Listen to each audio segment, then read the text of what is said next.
ચૈત્ર મહિનો હોય અને કીડિયારું ના પૂરવી તો ભાઈ પાપ તો ના લાગે, પણ જો આ રીતે કીડિયારું પૂરવામાં આવે તો પુણ્ય જરૂર મળે છે. બધા કહે છે ને કે કીડીને કણ અને હાથીને મણ ભગવાન આપી જ રહે છે. તો એના માટે નિમિત્ત બનીને આપણે કીડિયારું જરૂર પૂરવું જોઈએ.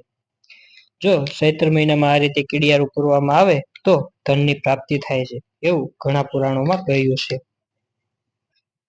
આપણી માન્યતાઓ અનુસાર કીડીને ભગવાન વિષ્ણુનું સ્વરૂપ માનવામાં આવે છે. કાળી કીડીઓને શનિદેવનું પ્રતીક માનવામાં આવે છે.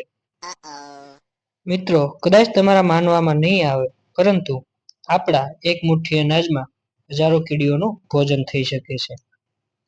આ ચૈત્ર મહિનામાં કીડીઓ પાતાળમાંથી બહાર આવે છે અને આખા વર્ષનું ભોજન એકઠું કરવાનું કામ કરે છે. કોઈ ભૂખ્યાને ખવડાવીએ એનું પુણ્ય જરૂર મળે છે, પછી તે માણસ હોય, પશુ હોય કે પછી કોઈ જીવજંતુ. માટે કીડિયારું જરૂર પૂરવું જોઈએ, જેથી આપણને પુણ્ય મળે. એવું નથી કે ચૈત્ર મહિનામાં જ કીડિયારું પૂરવું જોઈએ. આપણે વર્ષમાં કોઈ પણ દિવસે કે કોઈ પણ મહિનામાં કીડિયારું પૂરી શકીએ છીએ. તેનું ફળ આપણને એટલું જ મળે છે જેટલું ચૈત્ર મહિનામાં કીડિયારું પૂરવાથી મળે છે.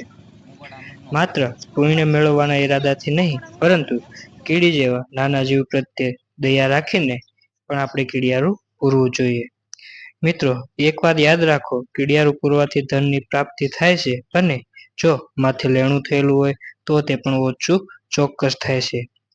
વધારે નહીં, પણ એક મુઠ્ઠી લોટમાં થોડો ગોળ કે ખાંડ અને તેલ મિક્સ કરીને કીડિયારું જરૂર પૂરવું જોઈએ.